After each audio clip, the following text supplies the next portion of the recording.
And welcome. Our top story at this hour is fears mount in the West over a major military escalation in Ukraine. The United States is preparing for talks with Russia. The talks could start within weeks. The announcement follows accusations from the Western powers who have blamed Moscow for continuing a major troop buildup on the border with Ukraine.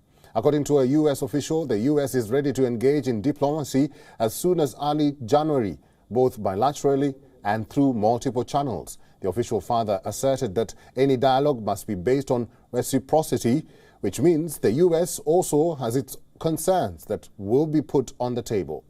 The Kremlin has grown increasingly insistent that the West and NATO are encroaching dangerously close to Russia's borders. Tensions peaked this week when Putin vowed to take retaliatory military steps in response to what he called the West's aggressive stance. Moscow presented the West with sweeping security demands last week. Russia asked NATO to not admit new members and bar the United States from establishing new bases in former Soviet countries.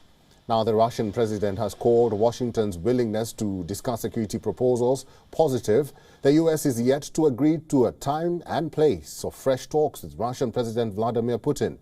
The West and Ukraine have accused Russia of weighing a fresh attack on its southern neighbor as soon as next month. Russia is bolstering defenses against Ukrainian government forces.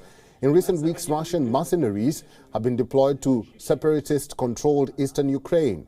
The Kremlin has, however, denied any connection with private Russian military contractors. Moscow has moved tens of thousands of regular troops to staging posts closer to Ukraine. It has also demanded urgent security guarantees from the West. Russia wants to prevent Ukraine and other neighboring countries from being used as a base to attack it. Amid rising tensions, British Foreign Secretary Liz Truss repeated her warning to Russia. She said that any incursion into Ukraine will be a costly mistake. But Truss has welcomed Moscow's willingness to enter talks. Germany and France have called on both sides to respect the restoration of a full ceasefire in eastern Ukraine.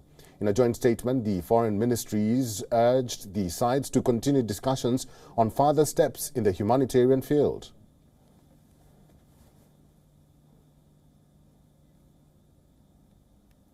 WION is now available in your country. Download the app now and get all the news on the move.